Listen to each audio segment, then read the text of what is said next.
Hello, everybody. Welcome back to our last lecture on this topic. Today, we're going to take a look at Philip de Brigard's piece, If You Like It, Does It Matter If It's Real? So, de Brigard himself is the Fuchsberg-Levine Family Associate Professor of Philosophy at Duke University down in the United States. I believe he's from Columbia originally. He runs the Imagination and Modal Cognition Lab at Duke, where really he tries to bring together philosophy and psychology. That's the easiest way to describe his overall project, his overall goals, which is very interesting. It's a very intelligent thing to do. And so we're going to see that in action in this piece that he has for us. So we're going to take a look here. This piece from 2010, so this is the most recent of the pieces we're looking at. Of course, Bentham was really, 19th century, and then Nozick from the 1970s,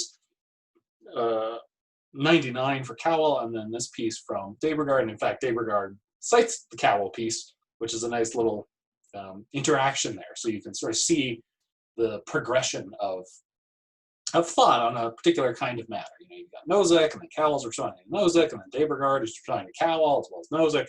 So that's when you're thinking, okay, if you're thinking about, like, well, what do people do in philosophy in terms of research?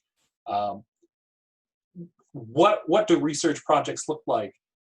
They look like that, with people interacting with other people, thinking about things, thinking about how different elements of our thinking fit together, how different arguments work, and what they show us. And over time, there are certain thorny issues that there remains broad disagreement on, but on other matters, more of a consensus starts coming together, and in particular, certain important sorts of reasons or concepts or conceptual tools or ways of approaching matters do tend to find broad support. So what are we going to get? So in the de Brigard piece, we're going to, he gives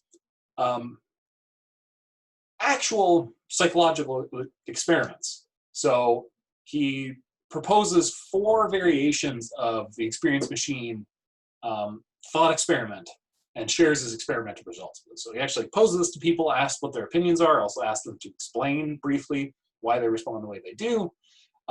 He argues ultimately that status quo bias really helps explain the reactions to the experience machine. So he really cautions us to be careful about the lessons that we try to draw from thought experiments, not to be too quick and hasty, as it seems like Nozick is as far as he's concerned. And then finally, he considers and responds to a potential objection near the end of his piece, which, again, great kind of template or example to follow for what I'm asking you to do when you write your own papers. Right? Write out something, give a good argument in favor of some kind of position, and then think about how a reasonable person would disagree with that argument. Right? Whether it be trying to reject the conclusion for some reason or pointing to some kind of fault in the reasoning, and then think about a way to proactively respond to that kind of problem.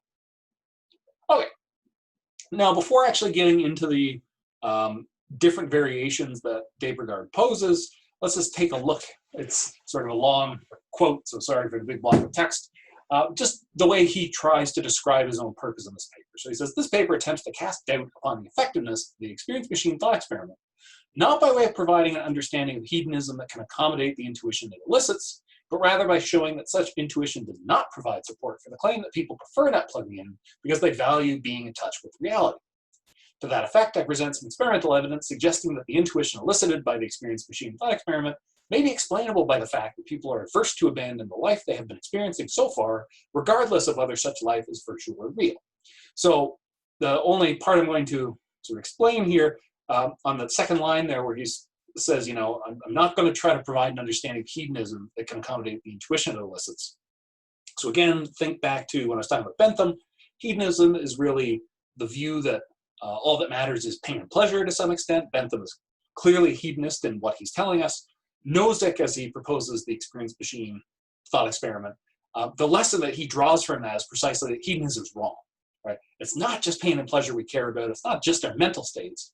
Rather, there are all sorts of other things that we value, right? Being in touch with reality, being in touch with other people, our relationships with others, actually doing certain things, being a certain way, and so on. So, and that all runs against hedonism, Nozick thinks, or at least suggests. And then we saw last time Cowell precisely arguing that mental state theories of well-being can actually accommodate that kind of value plurality. Mental state theorist doesn't have to be committed to hedonism, but they are essentially committed to the view that all that really affects our well-being is what enters our mental states. But we can value all sorts of things. But of course, whether or not the things we value actually affect how well we're doing, right, for better or worse, has to come through our mental states. So what Dave Brigard is trying to do in this piece is really look to some experimental evidence. He's not trying to defend hedonism, but rather he wants to really analyze how well the experience machine thought experiment actually targets hedonism, or as he's going to put a little bit later, a dichotomy between valuing only pleasure and valuing reality for its own sake, right? As sort of two incompatible viewpoints on value. So Dave Brigard wants us in some sense to move past that, because ultimately he thinks the experience machine thought experiment doesn't do what it's supposed to, what it's been generally regarded as doing.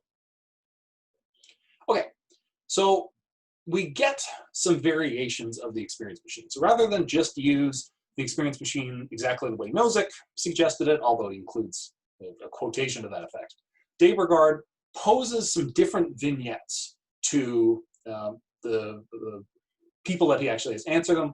A couple of quick notes on the numbers that he has and on psychology studies more generally. As Dave Brigard himself tells us, it's undergraduate students that he surveyed, right, when he himself was doing this work. And a lot, I'm not saying all, but a lot of psychological studies use undergraduate students as their, I'll use the phrase test subjects. That seems like a loaded term that I don't really want to use. As their data points, right? They ask a lot of undergraduate students about what they think and how they respond to certain things, which itself produces a certain kind of bias, right? Because the student body in an undergraduate population is largely made up of, okay, not overridingly, but there is a kind of bias in using that as your sample population for all sorts of various different sorts of studies. So if you were asking a wider array of people, people who had never been to university or college, right? If there was a greater age range and so on, there are all sorts of different factors that could be, and really should be taken into account for psychology to give us a really accurate picture of the world.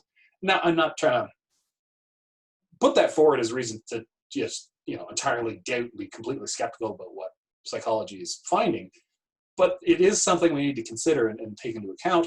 So one, the sample, the people he actually has doing the survey are biased in a certain kind of way. Like they come from, or they're at a certain sort of point in their life, they're doing a certain kind of thing. So that itself might bias the results. And two, the sample size isn't all that large. So he asked 24 people for the first 3 vignettes, so the neutral, positive, and negative. And then there's a second neutral vignette that we're going to get around to, and he does a follow-up survey of something like 80-some people.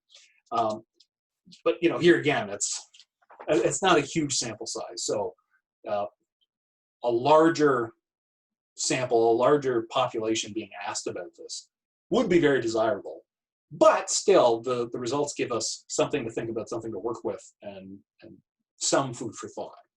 So the neutral vignette explains you've been mistakenly plugged in. Okay, and then the vignettes, sorry, I'm a little out of order here. These vignettes are what get posed to the people who took part in the experiment. So as he tells us, the people who did this psychological experiment didn't really have background in philosophy. They didn't already know about the experience machine and so on. So this is just sort of posing this tiny little vignette, this little story to people, and then asking how they'd respond to it and why they'd respond to it the way they do. So the neutral vignette just really explains that you've been mistakenly plugged into an experience machine and that none of your experiences have been veridical. That is, your perceptions of reality have not been accurate. And so actually, maybe I shouldn't even phrase it quite that way, precisely because in the neutral vignette, you're really not given information about what your real life is like. So I'm just going to go ahead and read out what the vignette is, the way he frames it. So it reads this way. So this is what the people who are asked to respond were given as a kind of primer. This is what the respondent did. It is a Saturday morning and you are planning to stay in bed for at least another hour when all of a sudden you hear the doorbell. Grudgingly, you step out of bed and go to open the door. At the other side, there's a tall man with a black jacket and sunglasses who introduces himself as Mr. Smith. He claims to have vital information that concerns you directly. Mildly troubled but still curious, you let him in. I am afraid I have some disturbing news to communicate to you, says Mr. Smith. There's been a terrible mistake. Your brain has been plugged by error into an experience machine created by super-duper neurophysiologists. All the experiences you've had so far are nothing but the product of a computer program designed to provide you with pleasurable experiences. All the unpleasantness you may have felt during your life is just an experiential preface conducive toward a greater pleasure. For example, like when you had to wait in that long line to get tickets for that concert, remember? Unfortunately, we just realized that we made a mistake. You were not supposed to be connected, someone else was. We apologize. That's why we'd like to give you a choice. You can either remain connected to this machine and we'll remove the memories of this conversation taking place, or you can go back to your real life. And then, so that's really it.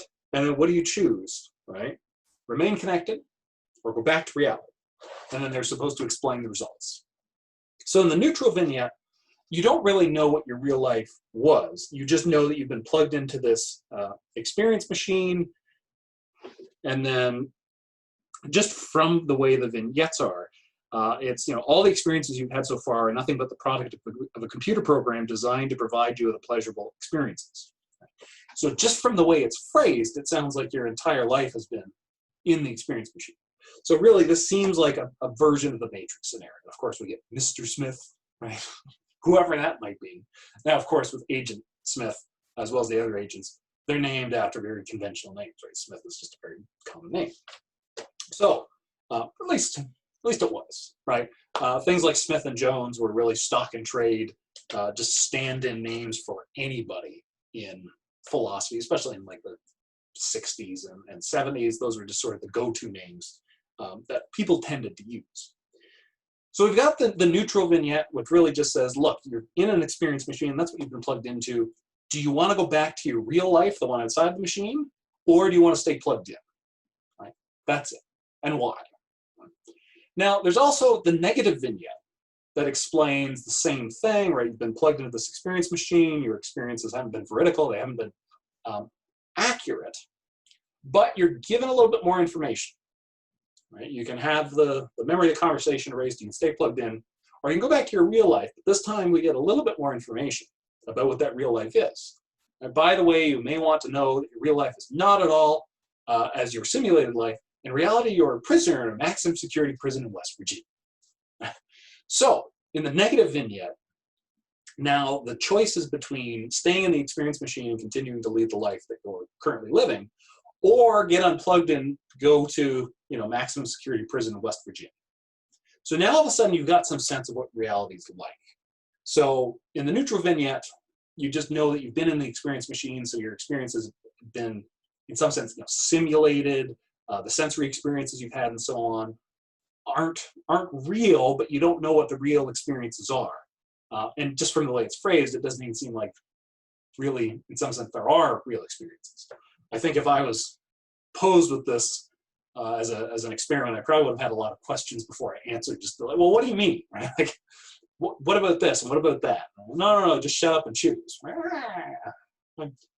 I'm terrible with surveys, and I've got a sense, and I might be wrong, I have a sense that a lot of philosophers are probably terrible at surveys because, we get posed with some information or some phrases or something, and, it's like, oh, choose one of these things. And of course, philosophers, rather than just sort of choosing something, go, well, what does that mean? Right? What do you mean by this? What am I really choosing between? How's this thing work? Okay, so we've got the neutral vignette, which really just doesn't tell you what your real life is like. It's just that you can go back to it, whatever it is. The negative vignette that tells you that your real life is actually as a prisoner in a maximum security facility in West Virginia. And then there's a positive vignette. Really, same kind of thing. Everything is similar, except instead of being a prisoner in a maximum security facility in West Virginia, instead you're a multimillionaire artist living in Monaco. So all of a sudden, real life looks good, right? Or that real life you supposedly have, which I'm a little bit confused about how you can be plugged into the experience machine and have all this pain and everything if you're really a multimillionaire artist and not remember it. But given we've been told that they have the ability to alter your memory, maybe you've been plugged into it sort of recently or for a little while, and they've altered your memory so that you don't remember anything else. So you're actually a multimillionaire artist living in Mexico here. So what are people saying? Right? So there's 24 people were asked for each of them, and what were the results? Well, these are the results. So this is the just right out of the paper. So for the positive vignette, let's start there. So the one where you're actually in reality you're a multimillionaire artist living in Monaco is 50-50. 12 of the 24 people would have stayed in the experience machine, the simulation, the life as we're now leading it. 12 of the 24 people would go back to being the millionaire artist living in Monaco. For the neutral vignette, where it's not clear, right?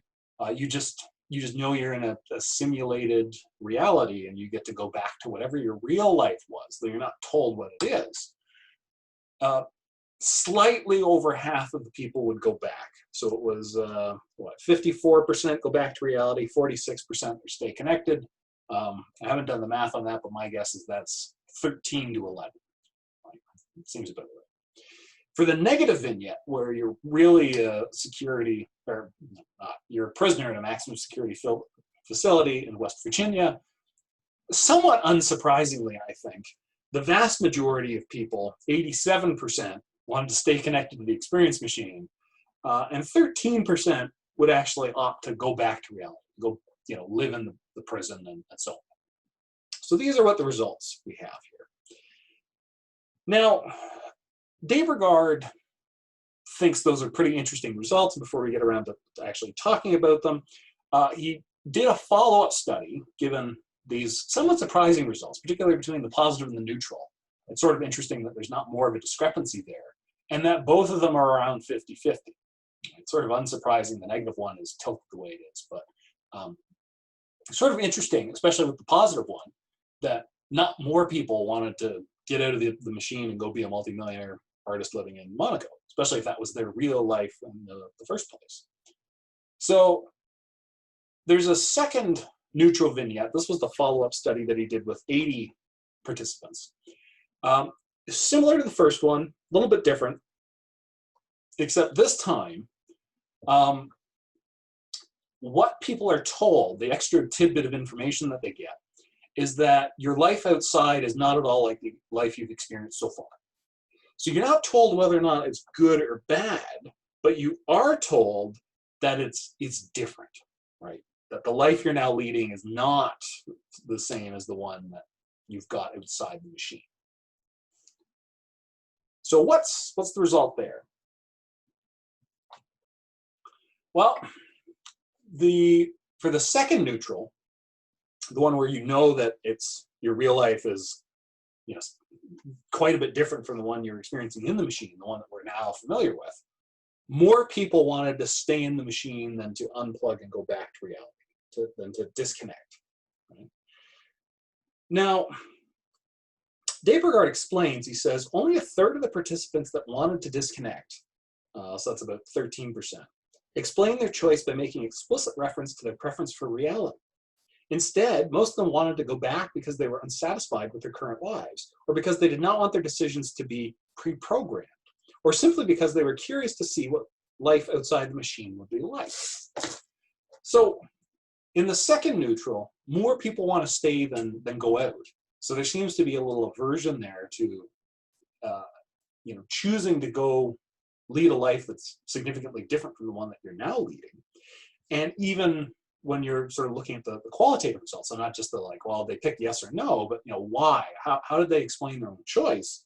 Only about a third of the ones who wanted to disconnect, so about 13% of the total participants, actually indicated that being in touch with reality, really knowing how things are, was actually one of the main motivating factor for their choice. There are a whole bunch of other reasons that were invoked for why people would want to go back. So how do we explain these results? Well, Brigard says that really it's status quo bias that best helps explain the results. So if Nozick had been right in his suggestion that people really care that much about reality, and that's why they wouldn't plug into an experience machine, and that's why mental state theories of well-being, such as Bentham's hedonism, are wrong.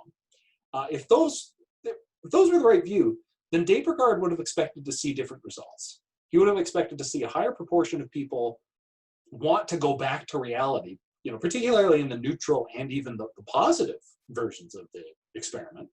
But when you look across the experimental results, he thinks really a far better explanation is status quo bias. Right? This explains why people pick the way they do. So what is status quo bias?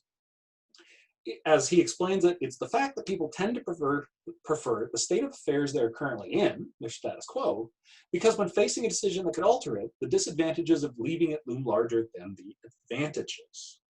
Okay? And Brigard says this is, if that's right, if status quo bias is really the model that best explains the experimental results, which he thinks it does. If it was wanting to be in contact with reality was the overriding reason, you would have seen different results, both just in the choices people made, as well as in the reasons they gave for them. But given that we don't see that, given what the results were, if status quo bias is the right model to use, then we can explain the different responses, at least in part, by how people regarded the changes to their current situations. So Brigard also notes that some of the people made explicit reference to their current lives, and some of them that wanted to unplug were just dissatisfied with the lives they were living. Right? They wanted to start over or try something different. They wanted to change, right? They really wanted their life to change. What do we mean by that? They wanted their experiences to be different. Right? And so we can here make a pretty easy connection thinking about particularly Ready Player One, right? Especially at the outset there, Wade Watts is not very happy with his life, right? He's dissatisfied. The future's a bummer, as he tells us. His own particular situation seems not very good, right? His own living situation and so on. Just given what's going on there, presumably his prospects weren't very good either. Who knows, but it seems that way. And then, of course, at the end of the film, when he's a billionaire in control of one of the biggest, or probably the biggest entertainment company in the world, and obviously he's in love, and he's got real friends and everything. Oh, wow, all of a sudden we need to, get out to reality. Now that it's great for me, right? Back when it wasn't, well, hey, let me plug in as much as I can. So this is really Brigard's suggestion that we've got status quo bias. So people, the way we regard our choices depends on how we frame them. So we tend to favor our status quo, and then when we've got a decision facing us, we tend to put more weight on the potential disadvantages than we do on the potential advantages. So we tend to be, another way to put this, and if you know more about psychology, you might want to wag your finger and say, that's not quite right, Carl, but which is good, right? If by all means, if you've got good reason to challenge me on something, do it, please. And I'm sure your classmates would love to see it if it's in the forums. It's really a kind of risk aversion, right? If we could, right, like say you already have a job of some sort, right? And you've got you've got a job somewhere and you live that place, and you've got the potential to go to a different job and move to a different place. When you're weighing the pros and cons and evaluating the risks, right? What are the advantages? What are the disadvantages? We tend to put more weight on the disadvantages or the risks than we do on the potential advantages or the benefits. So if it's, say in some sort of abstract way, the calculation is really just sort of like 50-50. right? The advantages and the disadvantages are equal. You know, however that works, right? Just sort of roll with me on this. If they're 50-50 in reality, the way we're probably going to weight them is going to be different. Now, by putting it numerically, this is going to make it seem like I've got some special insight onto exactly how we do this. I don't. I'm just making these numbers up. But if in reality the calculation is sort of 50-50, we are going to weigh it differently. It's going to be something more like 60-40, disadvantage to advantage. Right? We're going to weigh that potential disadvantage more heavily than we do the potential advantages we're going to get. Again, note that 60-40, I'm making that up. I don't know if that's the right number. I don't even know if there is kind of a quantitative model for how much we do this. Brigard does have a little graph that's sort of drawn in there, but sort of produced by somebody that's given credit for it. And from what I saw in the piece, he doesn't have any quantitative data on precisely how much we do this. It's just the fact that we do this, right? The status quo bias. He gives some other examples. You know, there's one sort of famous experiment where people had to take part in some kind of study, and then as a result, at the end of the study, they were given a reward. It was either like a coffee mug or a chocolate bar. And I believe the number he cited was that 90% of people would not trade what they got for the other prize. So, you know, if you were given a coffee mug, and then after you got the coffee mug, you were offered that you could trade the coffee mug for the chocolate bar, 90% of people wouldn't make the trade. Similarly, 90% of people who were given the chocolate bar and offered the opportunity to trade it for the coffee mug also wouldn't make the trade. So it wasn't that people favored coffee mugs over chocolate bars or vice versa, but people preferred what they already had to what they could have traded it for. This is exactly what status quo bias is. Right? We're hesitant to trade away what we have for something else precisely because we're risk averse. Not all of us, but you know, sort of generally, this is what the bias is. We're risk averse in that sense. We weigh the potential disadvantages or harms more heavily than we do the potential advantages or benefits. Now, in talking about Quo, and Brigard does mention Quo, Brigard says, you know, it's really status quo bias that helps explain Quo's point that we don't abandon our commitments, right? We don't want to abandon our commitments to people we care about, to our projects, right? Our jobs, right? Positions, family, friends, neighbors, you know, the environment we're living in, right? Buying house or, you know, wherever you're at. We don't want to trade those things away, and we certainly don't want to just sort of give up on them. Nozick is in some sense right that we're going to be very hesitant about that. But is it because we value reality? Brigard says, no, actually the better explanation for what Cowell's pointing at, that we value those things as well, is precisely that we've got a kind of status quo bias, right? We don't want to give up on our current friends, say, because we're nervous we're not going to be able to find better ones. And so on, right? That if we plug into the machine and our life is going to be different, or the way Brigard does it, right, unplug from the machine, which is sort of a different and interesting way to sort of load it. So it's not choosing to plug in and abandon all this stuff, rather you've already been plugged in, right? It's a question of, do you want to come back out to reality, right? Which is very, very much akin to the Matrix scenario. If people were really faced with that real choice and given full knowledge rather than this mysterious, you take the, you know, blue pill and you see how far the rabbit hole goes. You know, why not just tell him what he's in for, right? No. That's, of course, Cypher brings that up. You know, if Morpheus actually told us what was going to happen, there's no way we would have actually chosen to get out of the Matrix, right? It's only because it's this mysterious, oh, you can see what reality is. Yeah, it sucks, right? It's terrible. I want my steak. Put me back in the Matrix. Let me have fun. So it's really, Brigard posits, status quo bias that's doing the work here to explain why people choose the way they do. Right? Or at least hypothetically choose the way they do. I mentioned this, I think, probably a couple of videos ago. It's one thing to sit down people, right, you know, and read them this little vignette and ask them how they respond. It's, I think, a different thing, or certainly a more sort of serious consideration if you're actually facing the choice. If you're actually, you know, Neo trying to figure out if you should, which pill you should take. you're actually Mal or Cobb trying to figure out if you should kill yourself because you think you're going to wake up, right? And killing yourself here is the only way you're going to wake up on some other level of reality. Right? That seems like a different sort of thing. At least in Ready Player One, people can unplug freely. They know that they're, plugging into a simulation, that they can come back out. That itself still presents interesting choices when we have that level of autonomy. We don't have that doubt, right, about, well, is this real or not? All right, so what about the objection? So Brigard comes around at the end of the piece and he says, okay, look, there's a potential objection that could be posed here that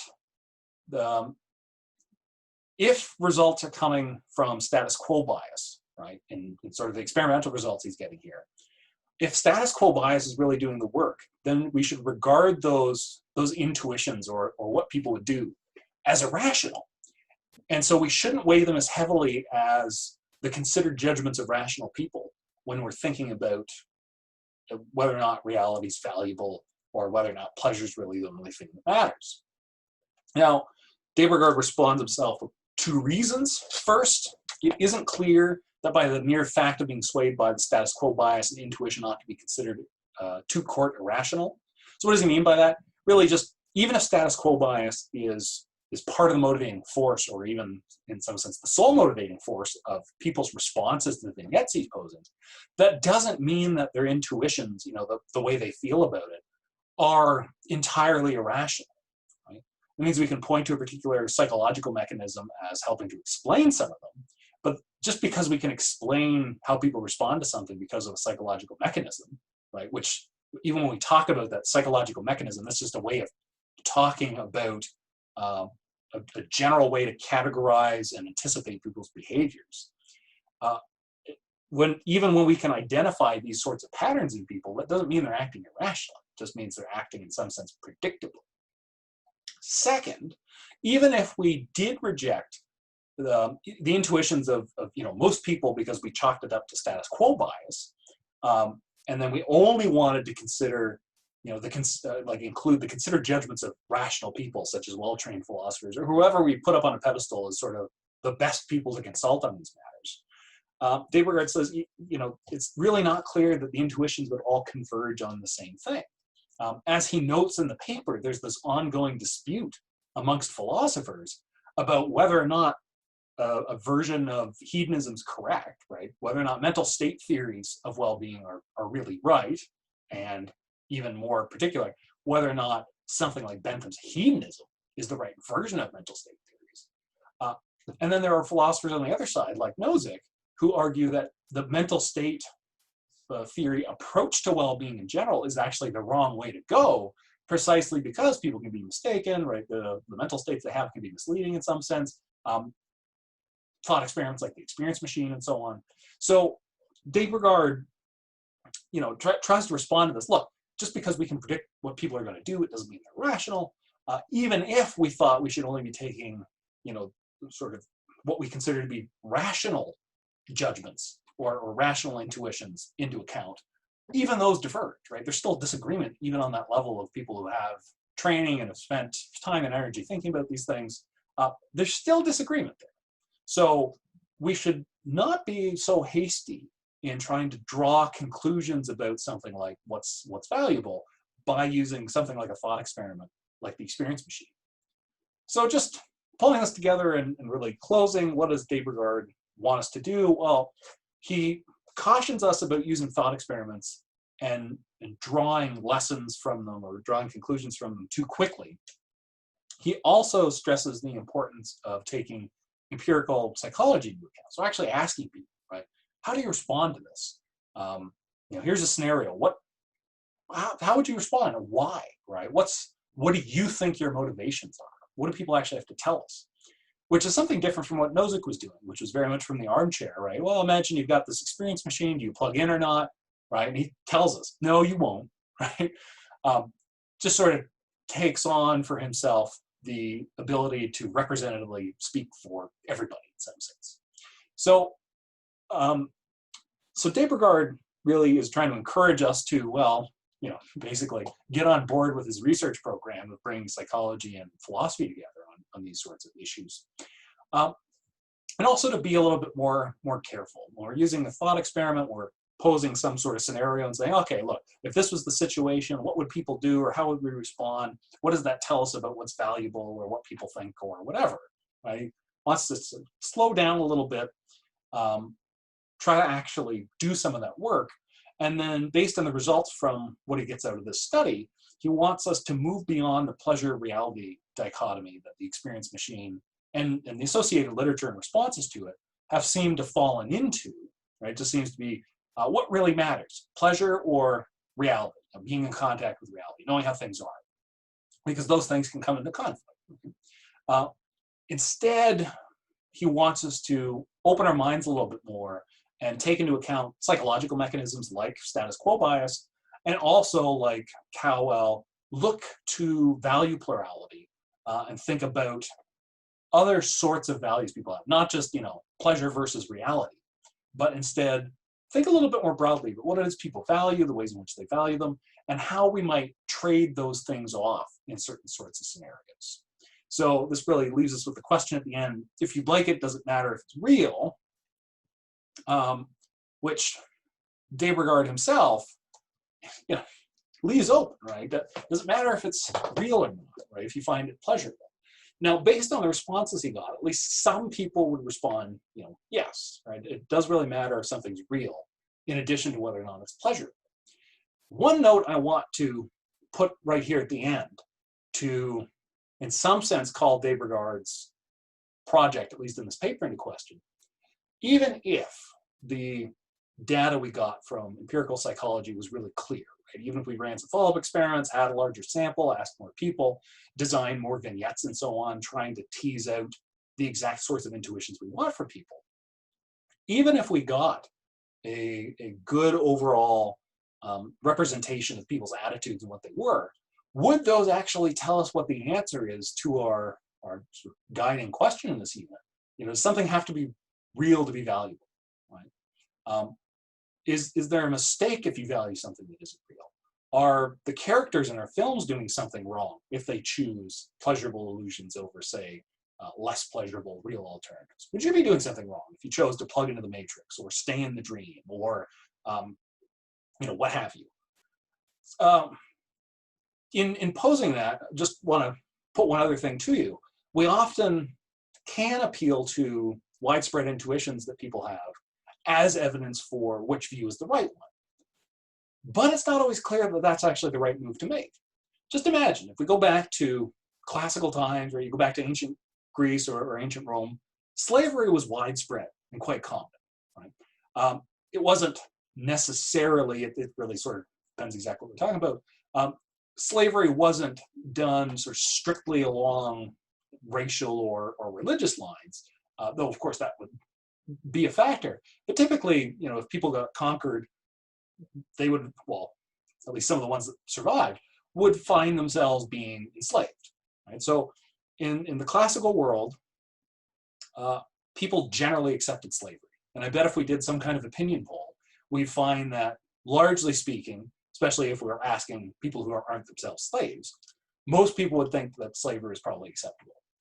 If we found that, say 95% of them said, oh yeah, it's fine, there's no problem with it at all, would we accept that result as settling the question of whether or not slavery is actually wrong? I doubt it, right? If we traveled back in time and asked people their views on treatment of women or whatever it was, even if we found strong results that told us what we now think is probably the wrong answer, we probably wouldn't want to say, oh, well, I guess I was wrong, right? We don't always just appeal to the majority opinion. We think independently of these things and try to offer good reasons in favor of the views we have. So popular opinion can tell us something. It certainly tells us what people think, but there's a separate question about whether or not they're right. Now, there's a fairly large question that looms in philosophy and moral theory more generally, which is, to what can we appeal other than people's opinions to try to figure out the answers to these sorts of questions? Answers to that question itself diverge. One school of thought is that really there's nothing, right? Morality and questions of value really are just questions of people's attitudes and how they feel, which themselves can shift over time, but it's not that they're, getting more right or more wrong, because there's nothing to get right or wrong. Right? Questions of value aren't sort of settled by the universe. Right? They're questions for us and how we think and feel. Another school of thought thinks that, in fact, yes, there are correct answers to these questions, just like, 2 plus 3 is 5. And, if you go and ask a class of first graders, what's 2 plus 3? If 95% of them said something other than 5, you wouldn't shrug and say, well, I guess for them the answer's different, right? Maybe moral questions and questions of value are like that. Maybe they're not. So there's a much larger discussion hanging around in the background here about whether or not we can actually have objectively correct answers to questions like the one being posed in this unit. Now, for the sake of what I'm asking you to do in the papers, I suggest, if you want to write on this topic or even posting in the forums, don't get into a big, long discussion about that, whether or not there can be objectively correct answers here. Why? Because it's a different discussion. It's related. And in fact, the way we answer this question might be, in some sense, premised on the view we take on that larger issue. But we aren't here dealing directly with the larger issue. So this is a good place where we can instead stipulate our assumptions, right? Whether or not we think there are correct answers or not, and then see what comes from that. One caution on doing that is to not just stipulate the conclusion you want to argue for. If you just sort of assume, you say, okay, look, for the purpose of my argument here, I'm going to assume that questions of value are really settled by however people feel, right? Therefore, I conclude questions of value are settled by however people feel, right? Now, when I put it that way, it seems pretty obvious. That would be circular. It doesn't really get you anywhere. You're just assuming something's true, and that's it, right? You're not actually arguing for anything yet. Be careful about doing that in a way that's not so obvious, making an assumption and then drawing a conclusion that doesn't sound exactly the same, but might amount to what's really the same. If you worry that you're doing that in some place, making an assumption, trying to draw a conclusion from that assumption, the conclusion is different from the assumption, even though it might be mistaken just for the assumption, that's a great place to go out of your way and spend a little bit of time to say, look, I realize you might think I'm just making my assumption again, but I'm not. From the assumption, I am reasoning this way to reach this other conclusion, which is different from the initial assumption in this way or this set of ways. I'll go ahead and leave it there for now. I hope you've enjoyed the Dave Brigard piece, as well as this unit more generally. We'll be back next week when we look at some, well, frankly, not so pleasurable topics. Well, okay, maybe this one wasn't pleasurable either. Perhaps it all depends on what your mental states were. So anyway, we're going to be coming back to the question of torture at the start of next week, which I'll tell you right now, the two films there, Zero Dark 30 and Unthinkable, especially I think Unthinkable, are pretty heavy, not suitable for children, certainly, and maybe a little bit of a downer. Maybe, I don't maybe not. Perhaps probably our darkest films. I think I feel relatively safe saying that. And then we're also going to be looking at the topic of the distribution of wealth, the global distribution of wealth. So we've got 2 topics next week that we're going to go through and 3 different movies. So next week is going to be pretty jam-packed, but then things will sort of return to normal pacing after that. Have a great rest of your week. Have a wonderful weekend, and you'll see me next week when I talk about the question of torture. See you then.